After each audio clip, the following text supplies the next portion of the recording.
Hi guys, welcome back to another episode of Masculine Mastery. I'm your host, Dr. Asim, and with me today we've got a special guest, Mr. Asim Gurung, who's a master's student studying at the University of Portsmouth. Portsmouth. Yeah, I got that right.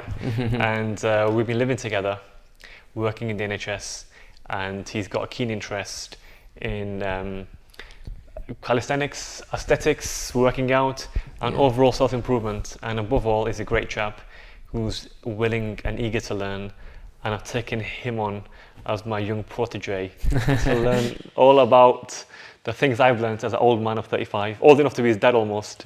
And we go to the gym a few times together, and what really strikes me with Asim is he's very keen on self-development, very keen on holistic self-improvement, whether that's his mind, his spirituality.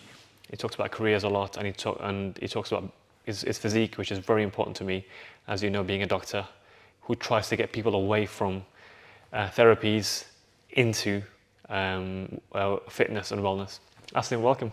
Oh, first of all, thank you for the compliment. I wouldn't really say I'm like a calisthenics guy. I'm not really that good, so I wouldn't say that. I've seen you do some handstands, man. I'm like, what? This is like I'm still training for that. you're doing some roly-polies on it. This is good, man. But yeah. I'm too stiff for that at the moment. But yeah, thank you for. Obviously, this was all your idea, doing a podcast and everything, and yeah, I'm honoured to be here. I guess. You're the podcast pro. I've never been in a podcast. No, before, not really. No, I've been doing it for a year, and I think the good thing with podcast is, firstly, it's a great opportunity to talk to people. Yeah. I've met so many people on my podcast, and I use it as a learning experience. So for me, podcasts, I interview some great minds, and they give me 1 hour of their time, but that 1 hour of their time is like 30 years. Because they've got 30, 40 years of experience. That is true. So they say, 1 hour with someone, it's not just 1 hour. Yeah. It's 30, 40, 50 years of life experience and knowledge. That's why I really, really like podcasting. And for me, it's value to me as the host. But more importantly, I try to give value to my listeners as well. Yeah. By getting guests from different walks of life, from business, fitness. I've had dating coaches, I've had philosophers, I've had comedians, I've had all sorts of people, and now I've got a young chap. You're the youngest guest ever, really. Yeah, again, I'm honoured. But yeah, I guess I do agree with you, because there's different methods of learning, isn't there? Yeah. There's books, there's YouTube videos. Yeah. But I do feel like when you have a face-to-face conversation, especially when someone is quite like an expert, that's when you learn the most, because you can ask questions. You can't do that to a book, can you? Exactly. Yeah. It's very dynamic, if when you're speaking to someone, it's dynamic conversation. Yeah. So you can, like, I could speak to Socrates and Aristotle, and I don't mean AI. I can actually speak to them by reading their works. Yeah. However, a podcast goes a step extra, because you question them on their works, and at the same time you can clarify a few things as well. So I'm a big fan of podcasting. I hope I can convert you to podcasting from YouTube over to podcasting. I know you're a YouTuber. No, I do think podcasts are quite interesting, actually, because they're very real. It's really hard to be fake on podcasts. Exactly. You see so many of these like social media videos, especially on like TikTok and stuff, on these platforms, that you just know that they don't act the same in real life. Exactly. I try to in my YouTube videos, I do try to be as real as possible. But podcasts, I feel like that's the most real one. You try to be real in your reels, yeah? And it's good point. It's about being authentic, being your authentic self. And a lot of people do put on a front, not just physically with their filters and whatnot, but they put on a front in reels as well. Whereas on a podcast, you can really gauge someone's insight in 1 hour. And I think that's, for me, it's been very important. Yeah. That is interesting. And I was going to say, what made you start your YouTube journey? Because, you're a young guy, a lot of people just do the 9 to 5 and get a job, get a degree, masters, etc. But you've been a bit lateral thinking. You've gone into documenting your journey. Tell me about that. Well, first of all, documenting my journey. My main goal of YouTube isn't to be big and famous. I guess I could say, like, I don't care about the numbers. Obviously everyone does. I do care about the numbers, but that's not my main goal. At the start, I wanted to just like document my life, because I'm like a big believer of just like, you know, making memories, documenting them, because you never know, like one day like, just looking back at memories just makes you smile, right? And I've been watching YouTube since I was a kid. I think I'm from that era, or can you call it an era? I'm too young to say that. Gen Z or whatever? Yeah, I'm from that generation where everyone just grew up watching YouTube. I think the first time I watched a YouTube video was like 2010, 2012. And I remember at that time YouTube was popping off. Like I was watching videos of like KSI. Yes. Like, you know, like Sidemen. Like, Mr. Beast and all these guys were really kicking off, weren't they? Jake Paul and all these guys were starting off as well. And you know, people like what's he called? Thogden and all these guys. They were just starting off in the UK. I don't know who that is. Oh, he's a British YouTuber. But yeah, a lot of these guys were starting off, and there was all sorts of comedies and series on there. Instead of being commissioned by a big network provider, you could actually make your own series. And so the first ones, like there was Don't Jealous Me and all these series online, Barbershop and Diary of a Bad Man. Actually, guys were making their own videos. Diary of a Bad Man. Remember that? Do you remember that one? I don't think I'm old enough for that. Yeah, that was good. That was really good. That's like 2010, 11. So there's an Asian guy from London, and he was making these videos, and that was interesting because that showed that you don't necessarily need to commission your work by the BBC or by the big networks. You can actually just make it, be creative, put it out there, edit it, use good sound clips, and you can just take off. And he did. It's called Hamza.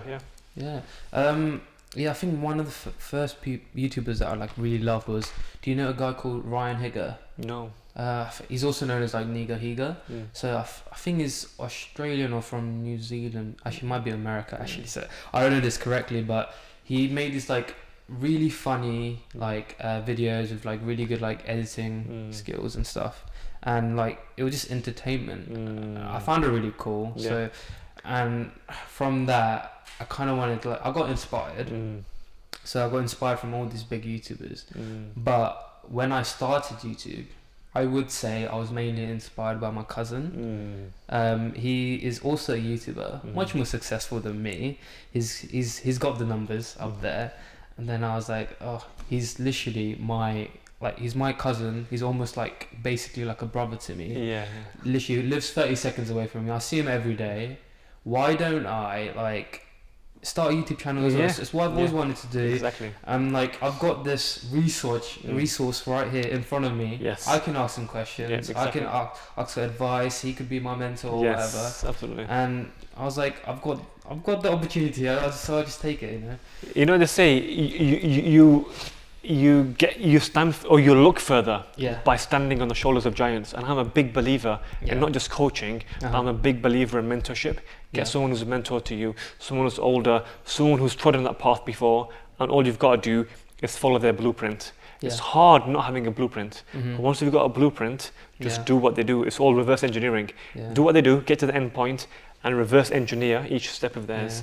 And I think that's important, having role models. And that's something I teach at the University of Masculinity, having positive role models. You know, just really getting someone who's physically like you want to be, who's mentally like you want to be, who's spiritually, financially like you want to be, and socially like you want to be. Follow their footsteps, where they are now, and go backwards.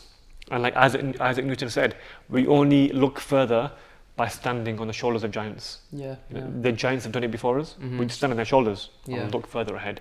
And that's really good. You've got that mentorship, and you know, and like I say, with the right content, with the right value, you can take off. Because I'm a big believer in value. I don't believe in fame. Like I said, I don't believe in numbers like you. I believe in genuine valuable content. Content creation must give legitimate value to the listener.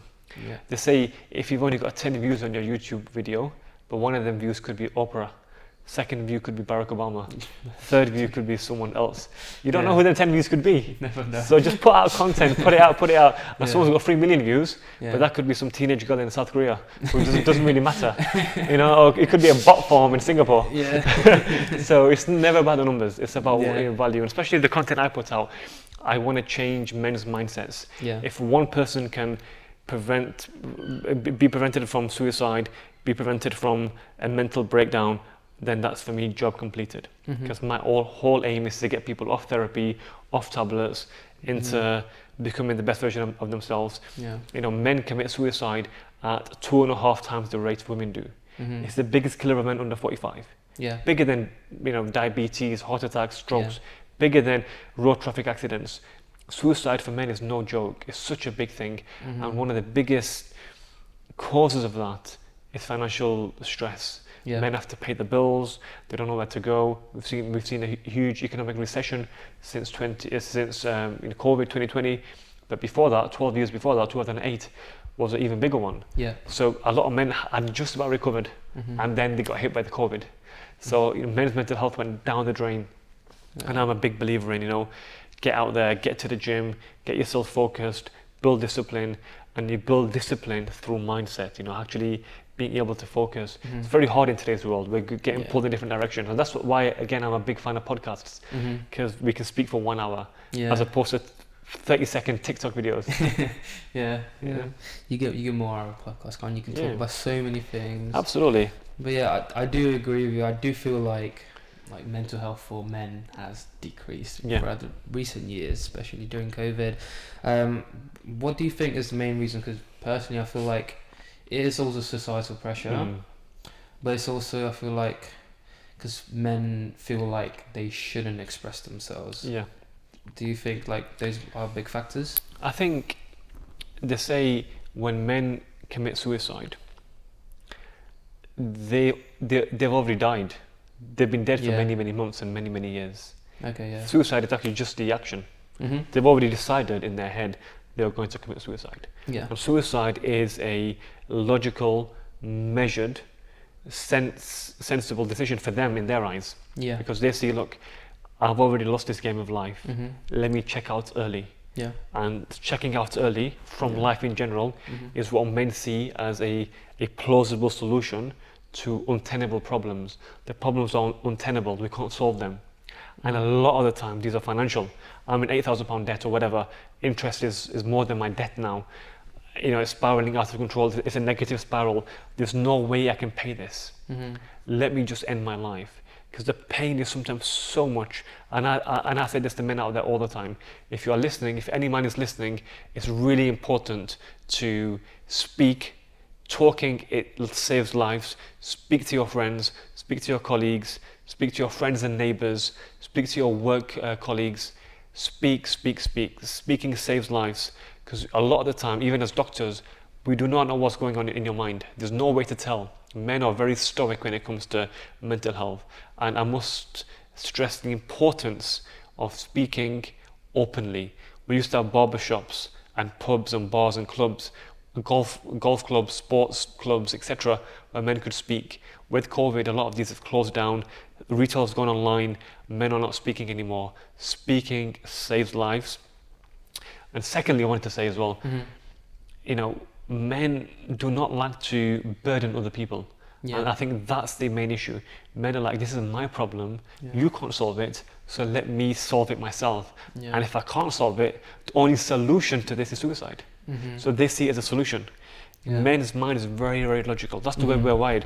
If you look at men's frontal cortex, we are very well developed in the way we function. We execute, you know, it's called frontal cortex because you execute actions. It's executive functioning, your neocortex. It's called the PFC, the prefrontal cortex. They're the one that executes actions. Yeah. Suicide is an action. Yeah. It's a deliberate action. It's just not a wishy-washy thinking. So men commit suicide almost 3 times the rate of women, and that needs to change. Yeah. And I'm on a mission to change that. I want men to speak. I want men to reach out to their friends. Yeah. And I always say to my colleagues, "Are you okay?" And they say, "Yes." Then I say a second time, "Are you okay?" And then things come out. Yeah. Always ask twice. A lot of men are programmed to say, "Yes, I'm okay." Yeah. No. Are you really okay? Yeah. You know, say it 3 times. Are you okay? Yeah. Are you okay? Are you really okay? Then you'll get the real answer. I spoke to my friend a few days ago. Are you okay? Yes. Are you okay? Not really. So this is important for men to speak, because, you know, men's initial reaction will be, "I am okay," because I don't want to burden anyone. But that's not the way to live life. Yeah, I do agree with that. Like, personally, I'm quite like in there. You know, I don't share my feelings either, especially if it's a negative one. If I'm stressed, like, I think it is important for your friends around you to like, ask you, "Are you okay?" and keep repeating that, because like I wouldn't. The first time someone asks me if I'm okay, I'm definitely gonna be like, "Yeah, I'm alright. I'm okay. I'm alright, mate." But then I think like you really need that like second or third push. Just to, like, keep asking. So I would say like you're encouraging men to talk about it. Yeah, exactly. But I think you should also like encourage friends to ask. Absolutely. Ask about it. Yeah. So my advice to people out there is, whenever you see your friend, even if they're happy as Larry, smile can hide many things, and many smiling men have ended up in the graveyard at their own hands. So always ask your friends how they're doing, ask again, and ask thrice if they keep saying yes, because you'll be very, very surprised as to what lies underneath that mask. And they say, you know, every clown has an unhappy ending. We've seen that with so many comedians committing suicide. We've seen that with so many films portraying the clown as someone who's depressed inside. They make the world laugh, but inside they're very, very sad. So always reach out to your friends, check up on them, and genuinely care for their feelings, because as men we need to stay together. World's never been as hard as it is for men now. We're getting a hyper masculinization of women and a chemical feminization of men. Women are becoming more masculine, and that can be explained medically. This is not just fluffy conspiracy theory. This can be medically explained. Women's testosterone is increasing, their sex hormone binding globulin is decreasing, their estrogen is decreasing. They are becoming overall more masculine. Men are becoming more feminine. Men's testosterone is declining precipitously. Their estrogen is increasing. Their prolactin is increasing. Men are becoming more feminized and effeminate. So it's very important now for men to find their place in this world by being strong, competent men. Take up the gym. Take up a hobby. Go out, get some fresh air. Go on a vacation. I'm very, very anti-tablets or therapy in that sense. I think a lot of problems can be solved by talking, but if you do need any alternative, medical alternative, there are therapies and drugs out there, but for me that should be a last resort. Your first resort should be a brotherhood, should be the gym, should be talking. You know, we as a race have survived thousands of years without Valium and sertraline and all these medications. We can survive another 1,000 years as well without these, just by staying strong, eating well, sleeping well, and above all, becoming good at something, because purpose saves lives. A lot of men don't want to live life anymore because they don't have a purpose. The best way to get a purpose is to have a craft and a hobby which you are good at, which you work on every day. They call it the craftsman's mentality. Steve Martin calls it the craftsman's mentality, where you're working on something, getting the 10,000 hours where you become the best version of yourself, whatever that may be, whatever you do, whether you're a barber, a farmer, a footballer, whatever your profession or job, become the best at it, hone your craft, become exceptional in your trade, become the best version of yourself, and that will give you the drive, the oomph, the gravitas to wake up in the morning and have a purpose. When men lose their purpose, they often lose their life. Wow. Yeah, that was very very good. Yeah, you should be like a speaker or something. Thank you, man. Thank you. But you know, I'm very passionate, man. Like, honestly, I'm one of 5 boys. Like, I'm very passionate about stopping men from dying. Like, we're just dying. Yeah. Men are just dying. It's you know sad, what I mean? Like, it's as a doctor, I'm seeing so much addiction problems in men down the line. They're trying to wash away their problems. They're trying to soothe themselves with medication, with tablets. But let's get to the beginning of the problem and give men purpose back in their life. And it starts with brotherhood. You know, brotherhood has been very, very much disintegrated now. We need brotherhood where women do it all the time. Women are very good at sticking together, friendship groups, WhatsApp groups, just talking, going out, you know, ladies' night out, whatever. Men need to do it more, and especially men in their 30s and 40s, because what happens in that age, your testosterone kind of plateaus, and that is also a happy hormone as well. So we need to make sure, you know, we're making sure men are talking, men are, you know, working out, men are in shape, because an in shape body usually has an inner-shaped mind.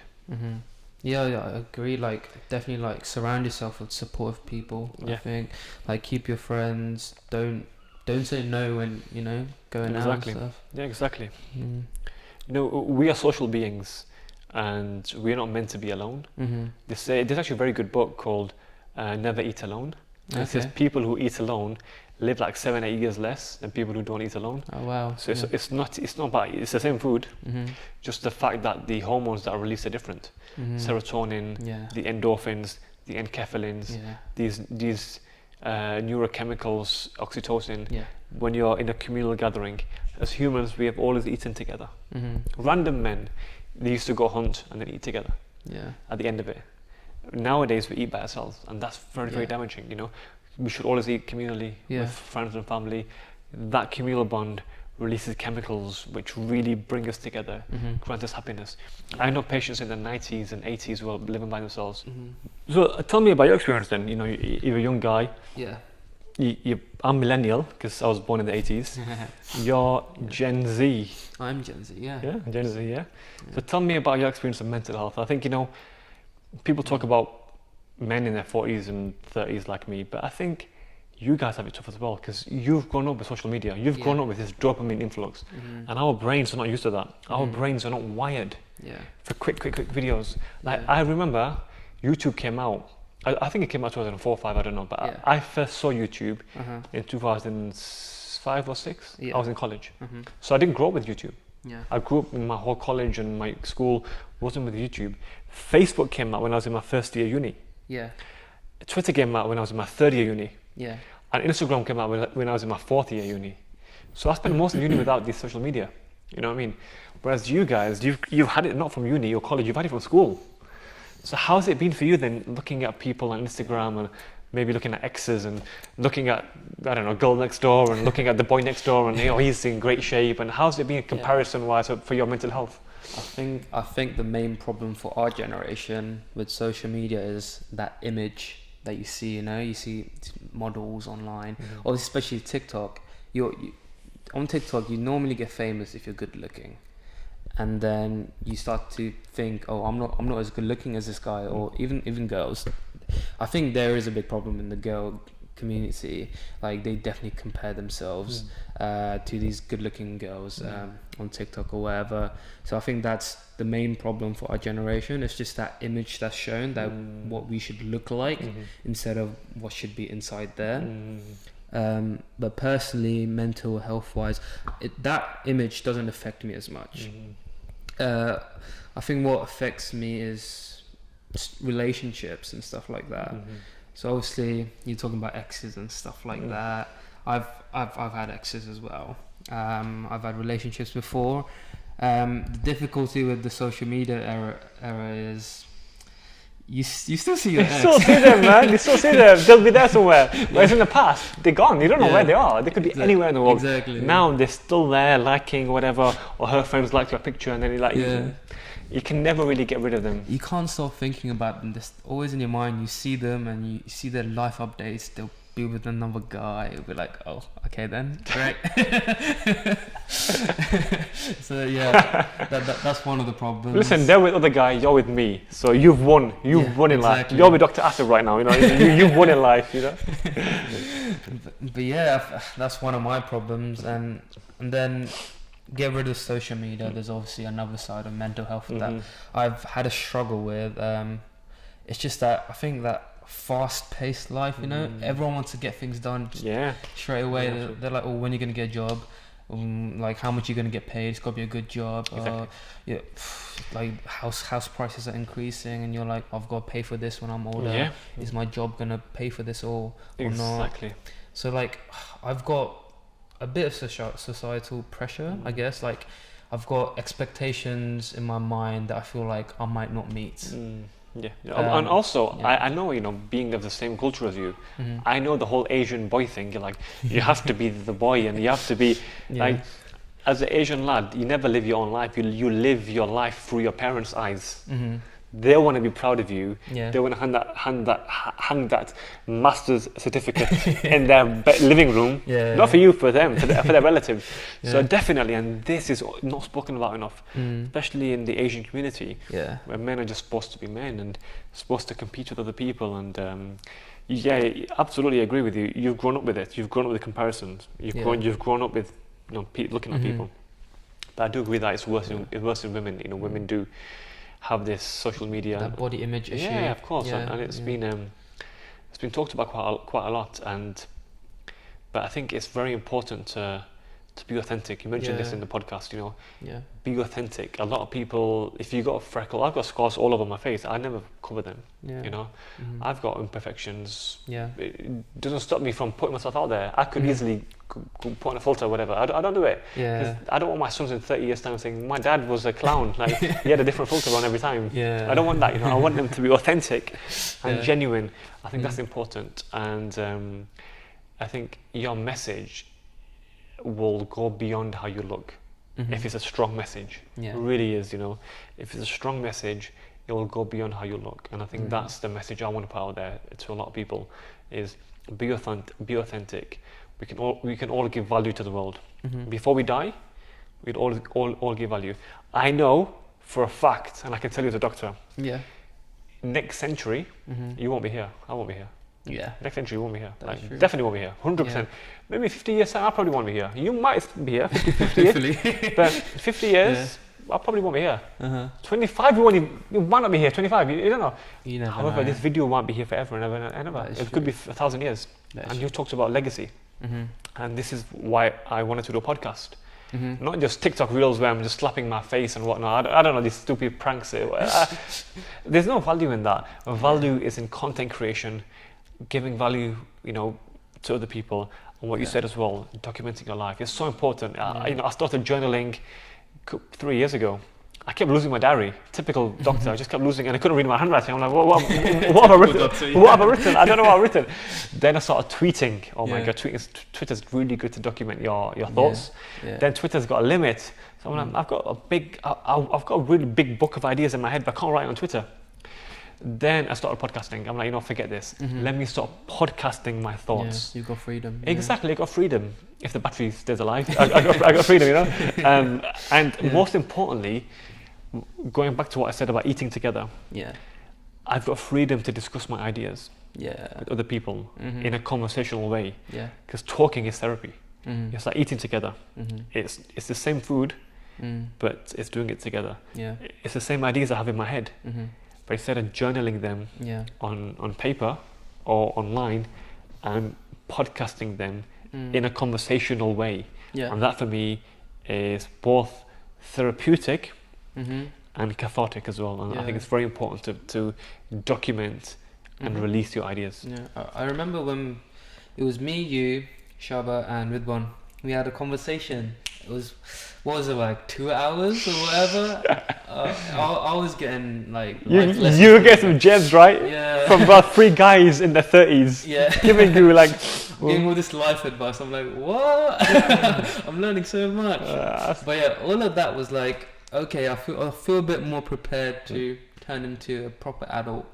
But it was also that like a bit of stress relief, Like I feel a bit more ready. Good. And it was just nice having... 3 other guys who've been through it. They're giving me advice, and now I feel a bit more ready. It's just really helpful. That's good, man. It's very good to have mentorship. It's very good to have people ahead of you. They say you should always have a mentor and a guide. Especially in today's age as men, we need mentors to be good men. The world needs good men. Bad men cause destruction. Weak men cause destruction. They cause heartache and chaos and war and destitution. And they create hard times. Good men create good times. And we need good men. And a way to become a good man is to have good male role models in your life. That doesn't have to be your father. It could be your older brother. It could be a friend. It could be a colleague. It could be a mentor. But having strong and solid male role models is vitally important, especially for a young guy who's Gen Z, grown up with TikTok and grown up with Snapchat and all these things. It's very important to have a compass in life. And like the things we talked about that day were really about things that make or break a man. Yeah. And we talk about it a lot. But, you know, it's the two W's, work and women. Like, and, you know, it's understanding women. It's understanding women. It's not. It's understanding that we are not the same. Yeah. It's like when you go to a Chinese restaurant, you don't expect Indian food. When you go to, you know, like when you go to a Thai restaurant, you don't expect American food. Yeah. So it's about knowing what you're going to get on the menu. And a lot of men go into relationships unprepared, very unprepared, because they don't know. Firstly, they don't know themselves. Yeah. Secondly, they don't know the women's nature. Female nature, female psychology is so important. It's very important to understand. When you go for a job interview, you read about the company. When you apply for university for a degree, you read about the, you know, the prospectus. You've read about the university. You familiarize yourself with this. And a lot of people end up in marriages where both sexes don't know themselves and they don't know the opposite sex. Yeah. There's great books out there, but I think marital preparation should happen before marriage. Not when you're married. You need a whole course for it. Yeah, exactly. Because it's about understanding the different gender and the gender that are very different. You know, women are wired differently to men. They have a different love language, and they have a different way of operating and communicating. And it's as men to understand them, and it's as men. It's our duty as men to complement them.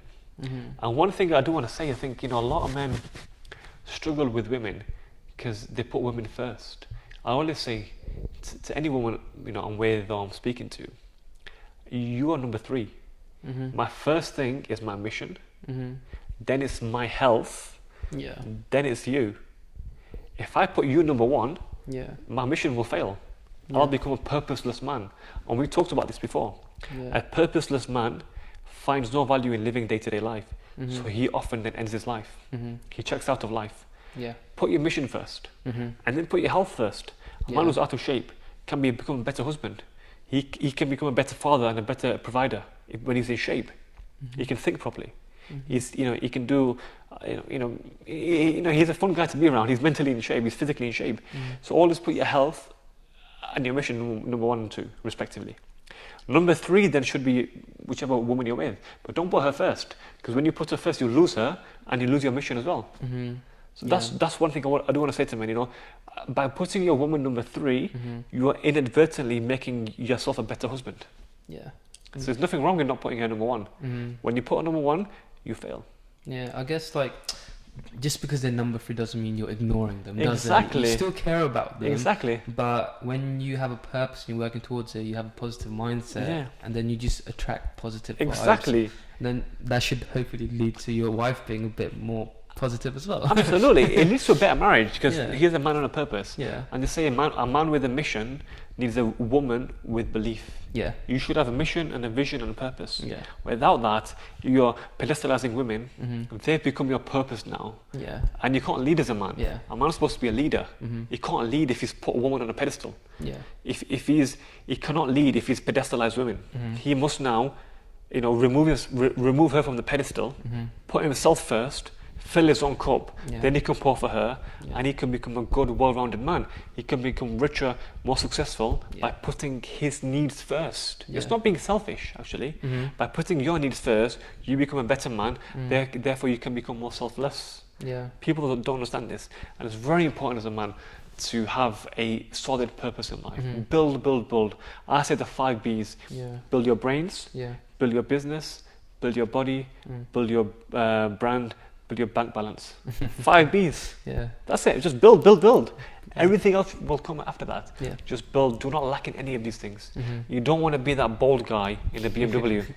You don't want to be that fat guy who's very, very rich. You don't want to be that rich guy who's very skinny. You don't want to be that ripped guy who's broke. You don't want to be that smart guy who's weak. You don't want to be that gym buff guy who's dumb. Be every single thing. Be the 5 B's. Literally be the, what's stopping you from being all of them? That's what I say. Oh, no offense to the bald guys. It's no offense to the bald guys, but I'm saying, like, if your baldness is from stress and eating bad, then it's your fault. But if it's genetic. No. Listen, if it's genetic, respect to you. But what I'm saying is, you don't want to be that, that fat middle-aged man in a Porsche. Because you're not really healthy then, are you? You're waiting for a heart attack. Be in shape, be physically in shape, mentally in shape, and something which is not talked about enough is be spiritually in shape. Be spiritually aligned. What's your purpose in life? Yeah. And spiritual alignment comes from a deep belief, whether you believe in God or whether you believe in the universe, but believing in something higher than you, something bigger than you, and that then aligns your purpose. Your North Star becomes aligned. Your central objective, your chief mission and aim becomes aligned to your core set of values. And that's when you can really achieve mastery. That's when you can really achieve Maslow's hierarchy. Maslow has a hierarchy of needs, food and drink and shelter. At the top of that Maslow's hierarchy is self-actualization. Self-actualization meaning living true to your potential and dying a fulfilled and optimized man. How does that pyramid work? So the bottom's the foundation, and then you work towards the top. Yeah. So a lot of people never get to the top. They eat and drink. Yeah. Eat and drink, sex, shelter, job, whatever, health. But the top, people never reach the top. They get all these things. They got wealth. They got whatever, partners and food and shelter. They got everything, but they're not fulfilled. Yeah. They're not fulfilled. So the top bit's just fulfillment. Yeah, fulfillment actually. And the only way to get fulfillment is three things: health, wealth, and happiness. Okay. Health, wealth, and happiness. So if you get all the foundations, then you work towards fulfillment. Exactly. Yeah. Fulfillment. That's human. We are designed to be fulfilled, because you can get a billionaire who's not fulfilled, and that's not a nice life. A lot of people kill themselves. Aim is to be someone who's fulfilled. They say the graveyard is the richest place in the world. It's got so many ideas in there. People have got so many ideas in the graveyard, but they never actually actualize them. Give your value before you die. And that's what I say. The meaning of life is to find your calling, to find your talent. That's the meaning of life. Find your talent. The purpose of life is to give that away. And that's deep. If you think about that for a second, find your talent, find your calling, find your niche, find what God sent you for. Find your mission in life. What's your mission? And the purpose of life, after you found it, is to now give that away. Is that like pass it down to people? Pass it down, give it out. YouTube, podcasts, courses, coaching, consulting, mentorship, speaking. Give it away, give it away, give it away. Yeah, I think like many people do say, what's the meaning of life? Yeah. And every time someone's asked me, I always say, it's to just find your purpose and try and live your life happily as possible. Exactly. I always say health, wealth, and happiness. Health, wealth, and happiness. You don't want to be that 68-year-old guy who's now got wealth, but he's not got health anymore. He's not got health. So, and you don't want to be that guy who's 21, who's got all the time in the world, who's who's on his holiday, but he's not got the wealth. He's got the health and the time. Aim is to have the wealth, the health, and the happiness. Happiness comes from exactly. And it's a very good book called The 4-Hour Workweek by Tim Ferriss. Very good book. It says, why wait till 65 to get retirement? Have mini retirements throughout your life. Have mini retirements. To bring the 65, let's say you got 20 years of retirement, 65 to 85, 20 years before you die, 20 years retirement. Bring that 20 years retirement, bring it forward. Have a year every 2 years. When you've got health, because the main thing you have when you're in your 30s and 40s, you'll have health, you'll have wealth, but you won't have time. That's true. When you get to 65, you have wealth and time, but no longer health. So use your retirement in your 30s and 40s when you've got health and wealth, but not time. I guess for me, I've got health, not much wealth, especially as a student. But I guess I don't have time as an experience, but I've got potential time to gain. Yes, exactly. 100%. And the best advice I can give any young guy starting off their life is travel. They say the whole world is a book. And those that don't travel only read one chapter of that book. Imagine it's a 200-page book, 200-chapter book. God's made 200 chapters. Nepal is one chapter. Pakistan is one chapter. UK is one chapter. But you've only been to one country, so you've only read one chapter. It's a shame, isn't it? Travel. 200 chapters in the world, and God's earth is vast. Travel. I love traveling. I've been to 54 countries. My aim is to complete the world. Complete the world. That's a good By goal. 40, I want to do 100. 100 is halfway. Yeah. So yeah, I'm a quarter of the way across the world. Yeah. My aim is half by 40, so 5 years. Mine's nowhere close to that, but I started, my first holiday was 24. yeah. Okay. I've done 54 in 11 years. I've got 2 more years then. Exactly. So you've got more countries than me when I at your age. Yeah. I just traveled a lot. I made up for lost time. Yeah. Last week I was in Latvia. Just traveled. I want to go again to Eastern Europe and get a bus and just travel across Eastern Europe. Europe's quite a small continent. It's not that big. Just travel in Europe, man. In Europe, you can get 20 countries in Europe just by traveling. True. So yeah, that's what I do.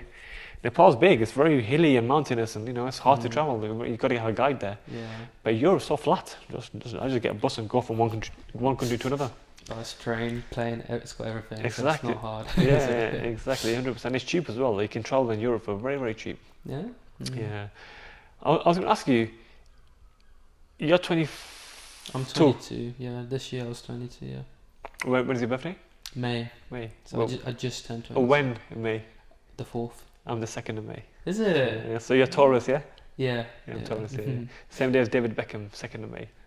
Oh, is it? Yeah, David Beckham 2nd May. Yeah, David Beckham 2nd of May. Dwayne Johnson 2nd of May. The Rock. So we share a birthday. Yeah, good one. First week of May. I always forget those. I do check like, who's got the same birthday as me, but then I always forget. Yeah. I don't really care about that. Me and you are 2 days, yeah. So it's similar. Yeah. Right. So you got. Yeah. I was going to say. Where do you see yourself in 5 years' time? In 5 years' time. Well, right now I'm in my first year of my degree as a physiotherapist. I've got 1 more year, so hopefully I should be working by 2025. Okay. So that's the 3rd year, right? No, is that the 2nd year? That would be 2nd year. Yeah. So by year 2, I want to be working. By year 3, I want to be like well experienced. By year 4, I want to do the job that I want to do. I want to set them properly. And then year 5, literally like with that job, I want to maybe start a family, find a girl, and then just from there, just progress in life, isn't it? Good. So so that's good. So you've got career goals and you've got personal goals. That's really good. Because when I ask a lot of people your age, what do you want to do in 5 years? Yeah, I want to have this job. But like, what else? Like, there's no thought about family. Yeah. That's important.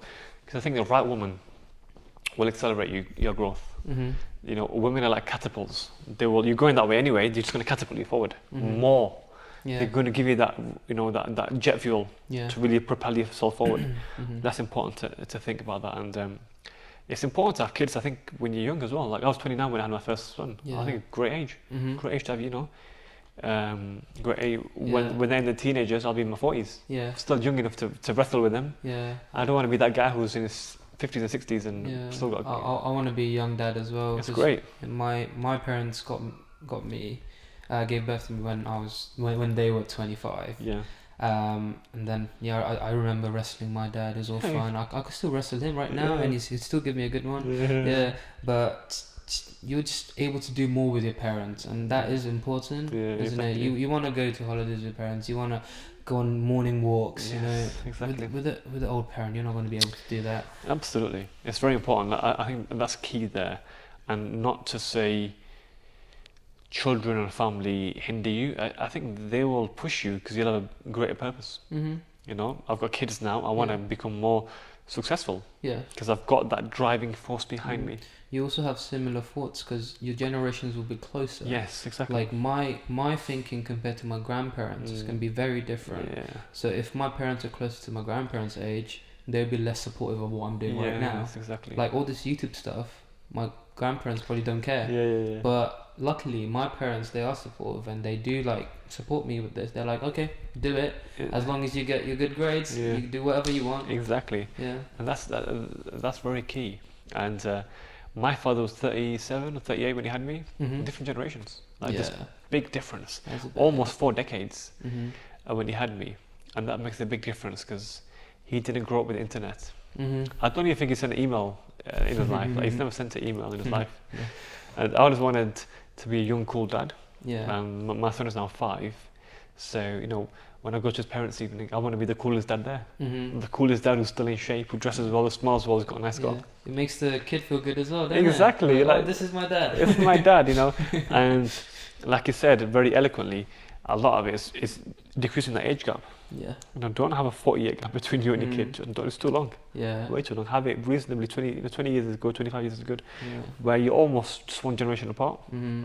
Not 2 generations apart. Yeah. When you're 2 generations apart, when he or she is almost like a grandparent, then it's too much. So becoming a young parent is very good. And in today's day and age, you know, speaking about parenthood, a lot of women are delaying marriage till they're 30, 35. And like some of them have less eggs than a vegan bakery. Like what the hell? Like you know, like. I've heard that before. like after 30, your eggs are decreasing. Yeah. You know, after 35, you reach geriatric pregnancy. You reach high risk pregnancy. But now in the West, women are having their first child at 37. Yeah. Like what's that about? Yeah. I think again, it's still that societal pressure of like. People think, okay, men and women should both work, and women are delaying birth because they want to have a stable job, and people are getting jobs later and later, aren't they? Like, you finish your degree around 22, but that's if you continue studies throughout the whole way, right? But if you have any gaps in between, you're increasing that delay, and then you get a job after like 5 years or something. It's not easy to get a job nowadays. Exactly. The job market is so saturated now. Yeah. Like I was looking the other day at a job, and there's like 400 applicants for one job. Like, what? 400 applicants? They're probably more qualified than I am as well. Yeah. You know what I mean? Like, they're probably more qualified than I am. Yeah. It's so difficult. Really is difficult. And don't forget AI. Oh yeah. AI, man. I was reading today saying AI. Now, now pupils at college are reconsidering their career options because of AI. So degrees like creative studies and arts degrees might be made redundant by AI. Really? Yeah. How would AI affect that?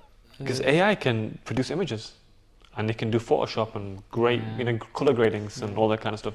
Graphic design is going to be obsolete in 5 years' time. Yeah, I guess graphic design. Yeah. Personally, I believe like in the area of like hand painting and stuff. Should be fine. Yeah. Obviously, there's not as many people investing their money into like proper art nowadays. I feel like as compared to back in the day. But personally, me, like I like stuff like that. I like stuff when it's handmade. Yes, exactly. Yeah. It has that kind of nostalgic, more kind of bespoke feel. There's a feeling to it, and you know that someone's worked really hard. They've done sleepless nights working on this specific piece of art. Yes. Yeah. And when you buy that, it feels good. Like there's a lot of value that you see in front of you. Yeah, exactly. So, I think job market, it's not just going to be humans competing. It'll be competing with AI, competing with robots. So it's only going to get tougher. And stuff like this is very important when maybe in 5 years' time when you look for jobs, they won't just say what's your degree. They'll say show us your YouTube channel, show us your this, show us your social media presence. We want to see what else you're about, because it won't be enough to differentiate people now. Yeah, your CV just so wide, and that's what I say. Social media is your digital CV. It is your digital passport. Use it wisely. You know what I mean? It's very important to have a digital CV which is strong and very, very reflective of who you are as a person. And it's never going to be something which is going to hinder you. I always say, unless you do something stupid. Yeah, exactly. Yeah, that's true. But social media, be on it. Be across all platforms. Yeah. I'm on Facebook. I'm on LinkedIn. I'm on YouTube. I'm on Instagram. I'm on Twitter. I'm on TikTok. I'm on all of these platforms. I'm on Telegram. All of these platforms. It's very important. Even Google. I make sure I've got a good Google account. It's important. This is my digital brand. Yeah. This is my digital passport and my digital footprint. Make sure it's solid. People know my name in that way. So I've got that brand authority. People don't realize authority is important. When you say author, he's an author, she's an author. Author means someone's written a book, but they've written a book because they know about that subject. So authority comes from the word author. Authority. Yeah. You've written a book, authority. So that's why people need to have that authority. And I think it's social media is a great way to showcase that. Yeah. Showcase your authority, showcase your expertise. Before it would have been in a book locked away in a library. Mm-hmm. Now you can showcase that expertise on a podcast or on YouTube, etc. Yeah. Yeah. Mm-hmm. Mm-hmm. That's a pretty good point. Any other closing remarks or final questions? I don't know, really. We talked about a lot of stuff there. I do feel like my stress level's gone down. Good. So, it's time for a cookie. I don't know, any maybe like life lessons that you've learned throughout the years? The biggest life lesson I can say is people often say, strengthen, I'm going to go to the gym tomorrow and then I'll do that, then I'll become, or I'm going to go to the gym when I gain more discipline. Mm-hmm. I'm saying that's the wrong way around. It's like saying I'm going to fill up my tank of fuel when I get to the destination. You fill it up before you get there. Yeah. And the best way to fill your tank is always physical activity. Yeah. I believe getting to the gym regardless of how you feel, getting in shape. Yeah. The discipline, consistency, dedication required to go to the gym daily, get in shape, will then translate into other aspects of your life. Mm-hmm. You'll become better at work. You become more focused. You'll show discipline in other aspects of your life as well. So getting a good physique is not for aesthetics or for vanity. It's the due process that underpins the whole transformation period. Yeah. Where you transform your body. It's the discipline underpinning that. It's the dedication and determination, the absolute diligence that's required to get that body. And that then I strongly feel that will spill in to other aspects of your life. Your family life, your personal life, your professional life, your education. So I always say to people, this is something I've learned quite late in life. I've always gone to the gym, but I've realised the importance of it now, since COVID. Health is wealth, and it's really wealth because health can make you wealthy.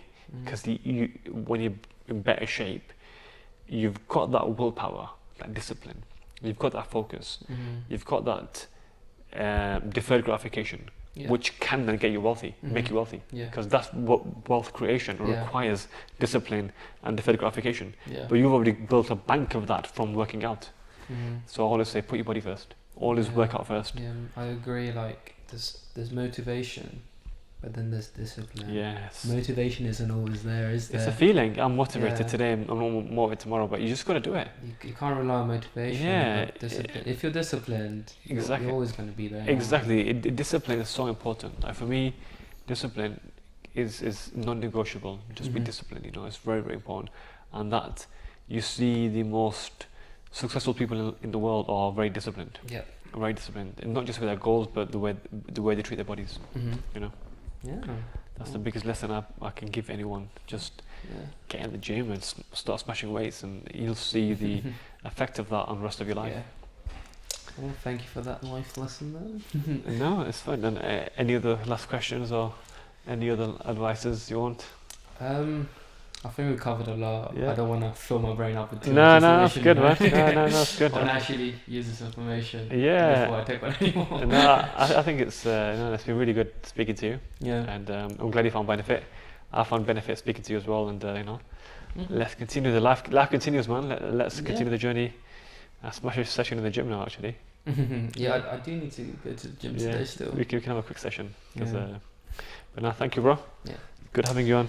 Thank you for the invite. Fantastic. Thank you for having me. Thank you for setting this up. It's been great. HD camera. Asim on YouTube channel. Rocket off into the space. Hopefully. Take off hottest property in Nepal. In what's the capital? Nepal? Yeah. Kathmandu. Yeah. Good. Fantastic.